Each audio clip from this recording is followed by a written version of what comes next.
Materi kita terakhir untuk bonds payable adalah terkait dengan transaksi obligasi yang diterbitkan di antara dua tanggal bunga. Perusahaan pada umumnya memiliki obligasi dengan bunga yang dibayarkan setahun 2 kali.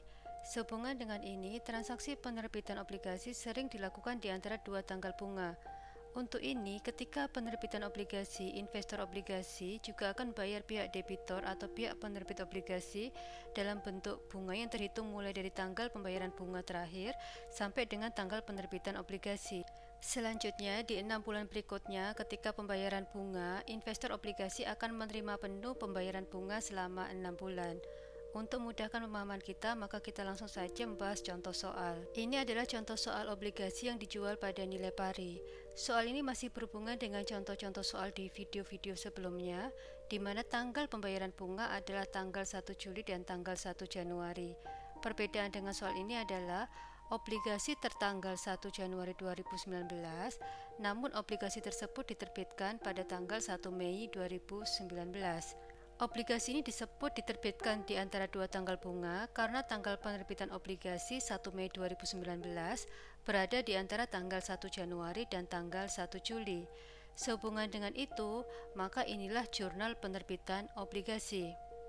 Jadi ketika penerbitan obligasi, debitur atau pihak peminjam tidak hanya menerima nominalnya sebesar 100.000, tetapi juga menerima kas lain sebesar 2.667. Jurnalnya adalah kas pada bonds payable sebesar 100.000 karena ini obligasi diterbitkan pada nilai pari. Kemudian berikutnya ada jurnal lagi di mana pihak penerbit obligasi atau pihak peminjam membuat jurnal kas pada interest expense sebesar 2.667 karena jika perlakuan akuntansi untuk obligasi yang diterbitkan di antara dua tanggal pembayaran bunga, maka pihak investor obligasi akan memberikan pembayaran di awal terkait dengan beban bunga yaitu sebesar 2.667. Perhitungan 2.667 adalah dari nilai pokoknya 100.000 dikalikan dengan rate obligasinya sebesar 8% dikalikan dengan 4/12.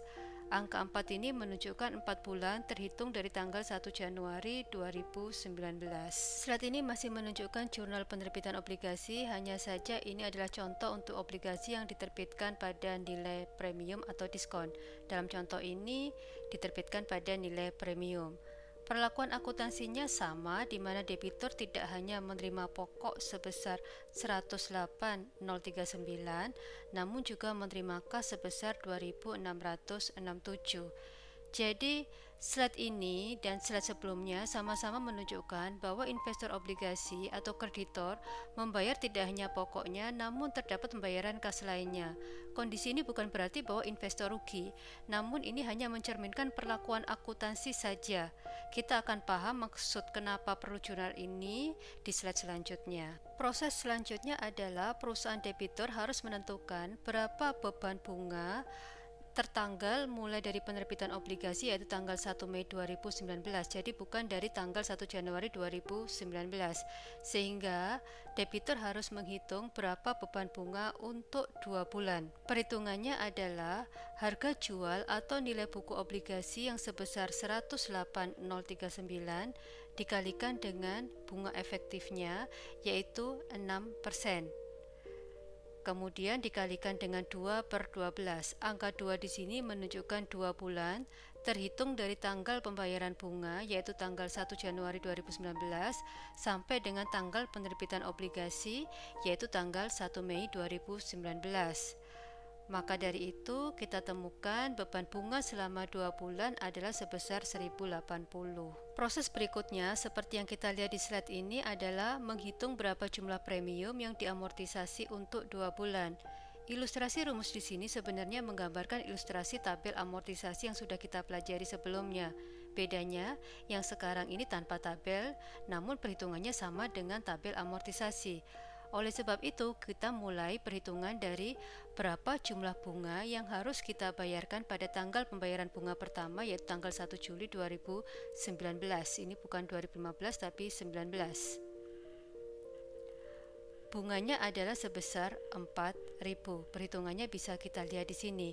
Kemudian dari slide sebelumnya, kita kan sudah menerima uang terkait dengan bunga dari investor ketika penerbitan obligasi. Jumlah yang kita terima waktu itu adalah 2.667. Oleh sebab itu, maka jumlah kas yang dibayarkan sebenarnya adalah sebesar 1.333. Jadi, maksud dari perlakuan akuntansi ini adalah untuk amortisasi selama 2 bulan, kita tidak berangkat dari angka 4.000, tapi berangkat dari angka 1.333 yang kemudian kita kurangi dengan beban bunga yang sudah kita hitung di slide sebelumnya sebesar 1.080. Oleh karena itu, nilai amortisasi premium untuk 2 bulan adalah sebesar 253. Jurnal yang kita buat bisa kita lihat di slide ini untuk transaksi pembayaran bunga tanggal 1 Juli 2019. Interest expense pada kas sebesar 4.000. Jadi kita harus membayar investor sebesar 4.000 dan 4.000 ini mencerminkan bunga untuk 6 bulan. Jadi kita tidak hanya membayar sebesar 2 bulan saja. Hal inilah yang saya maksudkan tadi bahwa ketika penerbitan obligasi, investor membayar sebesar pokok pinjaman dan juga ada tambahan untuk mewakili beban bunga. Investor obligasi akan menerima pengembalian uang itu ketika di tanggal 1 Juli 2019.